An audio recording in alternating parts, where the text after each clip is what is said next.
barukoze nyuma y'urupfu rwa Yesu, ntibamenya ko yazutse ariko yari yamaze kuzuka. Ubwo bari barimo baganira bagenda, ngo imitima yabo itangira kugenda hakorekeramo imirimo. Aya magambo dusomye rero n'ababigishwa bari bayavuze, baravugana bati yewe ntiwibuka kuntu imitima yacu yari ikeye ubwo yavuganaga natwe turi mu nzira adusobanurira ibyanditswe. Imana iduhana umugisha mwinshi cyane. Reka twongere tuvuge amazina yacu n'umuco mwiza wabaganira ijambo ry'Imana kugira ngo babashe kumenyana. Njyewe nitwa Niyonshuti Theogene, ndi umugabo mfite madamu n'abana 4, abakobwa 2 n'abahungu 2, kandi n'abana beza basa na se. Abana banjye turasa mwana, turasa. Ndi umupasiteri, nurutse mu Rurembo rw'umujyi wa Kigali mu itorero rya ADEPR, mbarizwa muri paruwasi ya Muhima, nkorera umurimo w'Imana ku itorero rya Kamuhoza. Dushimiye Imana inyemereye kugera ahangaha kugira ngo tubane tuganire ku ijambo ry'Imana.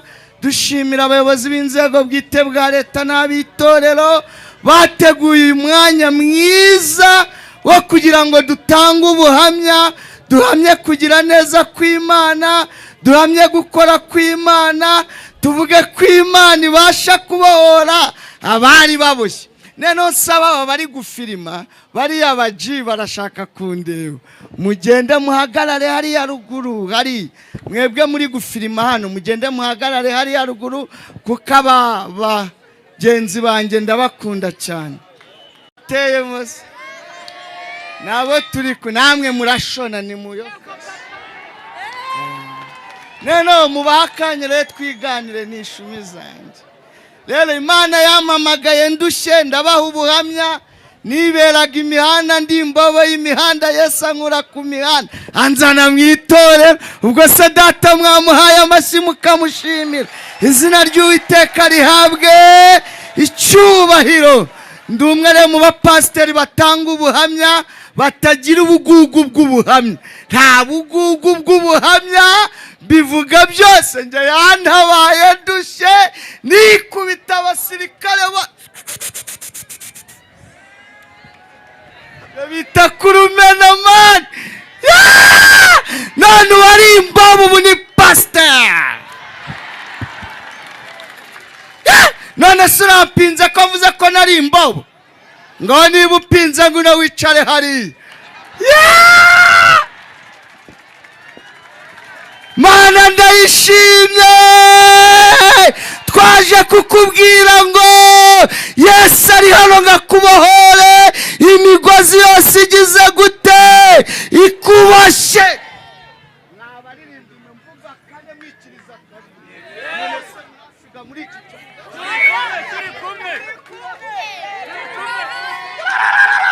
Imana ishimwe, Imana ishimwe, Imana ishimwe. Yesu naho yankuye ndamushimye. Izina ry'Uwiteka rihabwa iki. Mu rugo turi umuryango mugari, hari abandi bakoboye nk'icumi twibanira nakuye ku mihanda. Abantu bibabaji, mbese Imana niguha ku muceri uzarebe nawe abuha umuceri. Hari imbobo twabanaga rero Imana yarinye bitanzibwira ati Imana muze muryeho. Ubu turabana home. Bamwe basubiye sogonderi, umwe ari gukora ejo bundi, bandi 3 ngiye gushyira 2 muri universite. Ejo bundi narabandikishije, bari imbobo ku mihanda.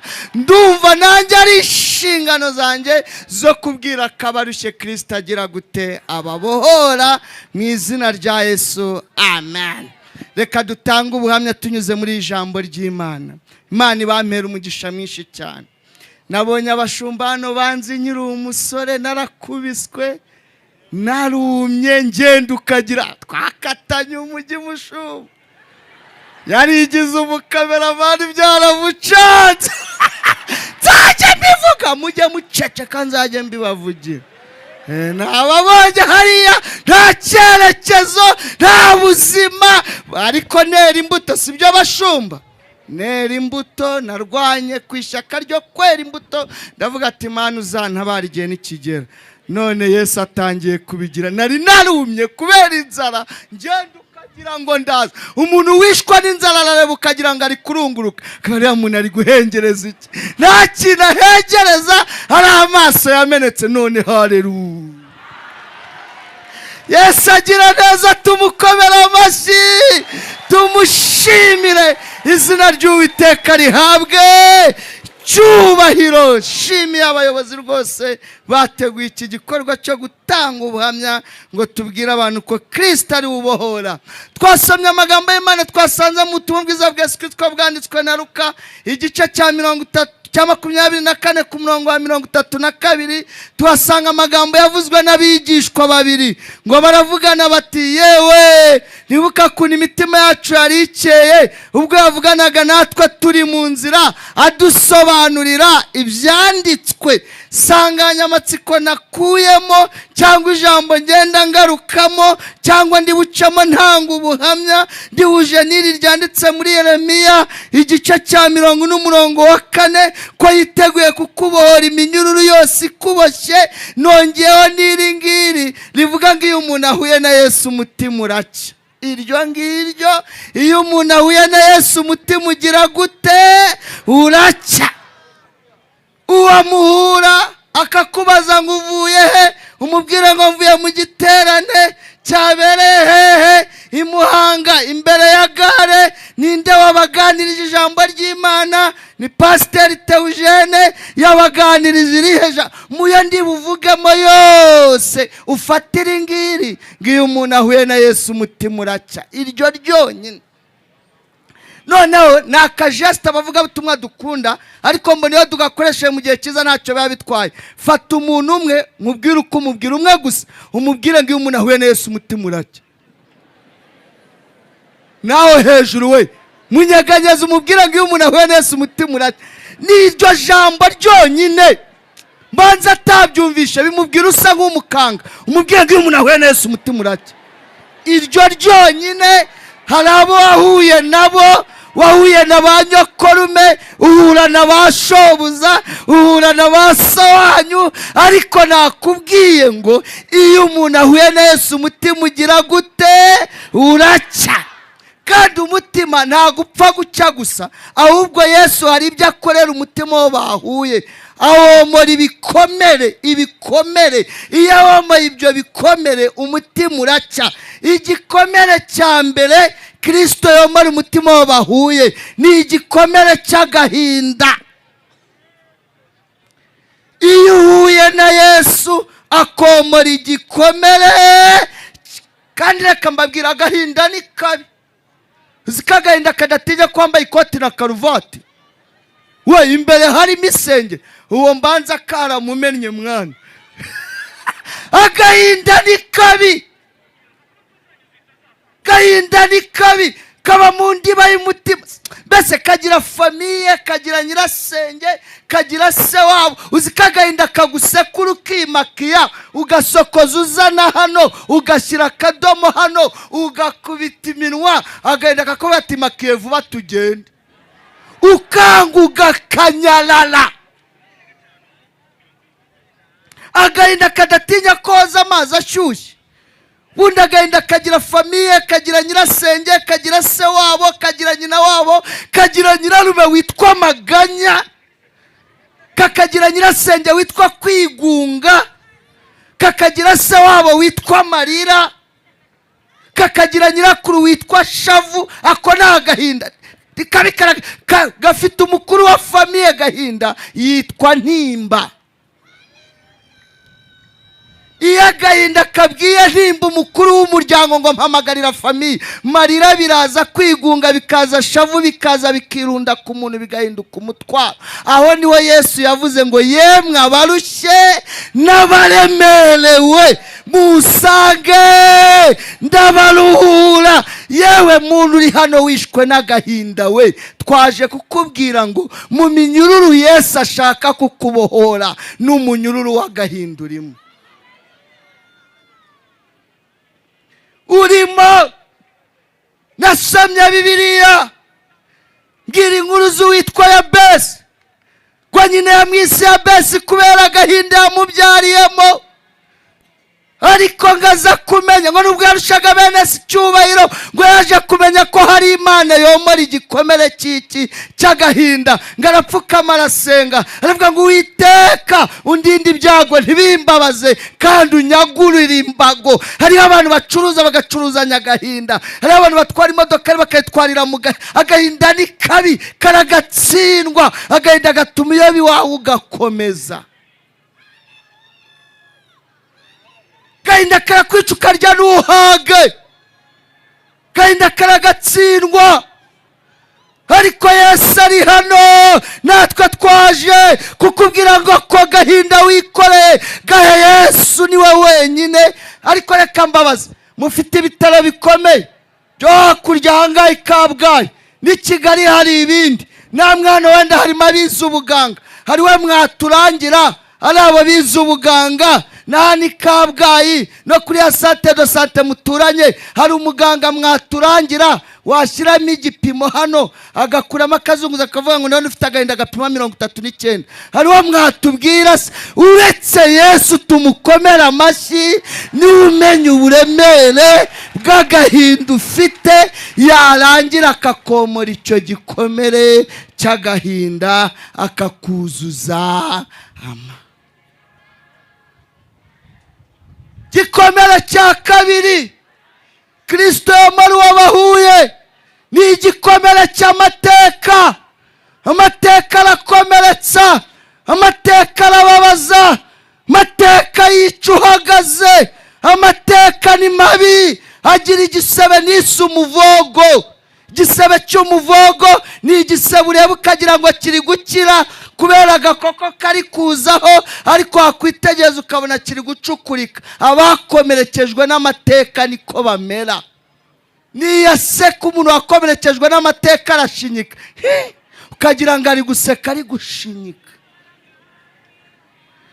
Amateka ni mabi, urasanga aragufasha nkakuganiriza mu bikomere by'amateka ufite, nkongeraho kuba ndi pasiteri nkagusomera ijambo ry'Imana, nkagusengera ugaturika ukarira, ugasohoka nkagira ngo wakize, ariko ibyagukomerekeje ntaho byagiye, ugasohoka ukongera ugahura nabyo.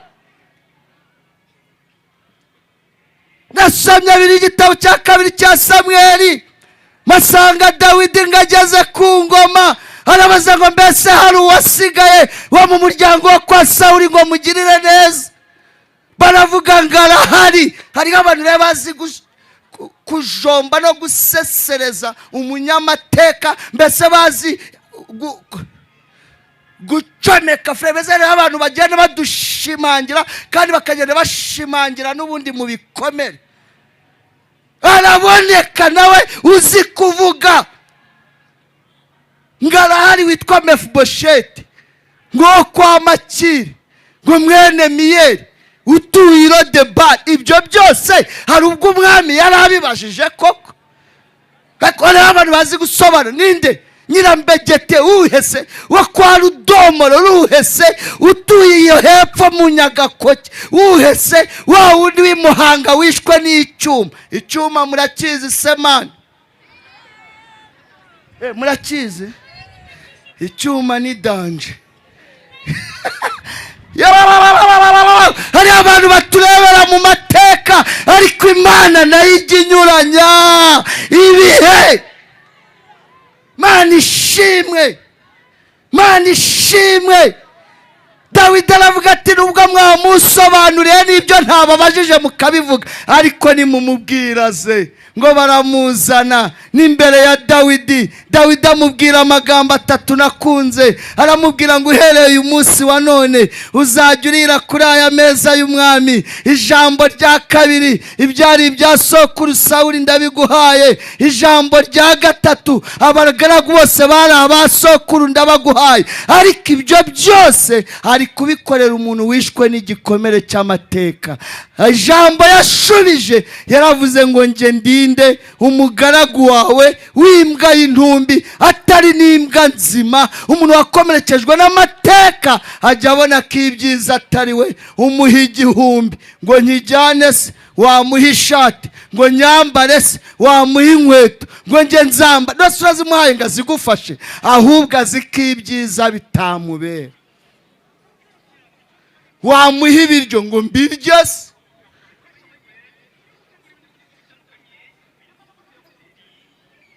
Gikomere cya gatatu gikomeretsa umuntu ni igikomere cy'ibyaha.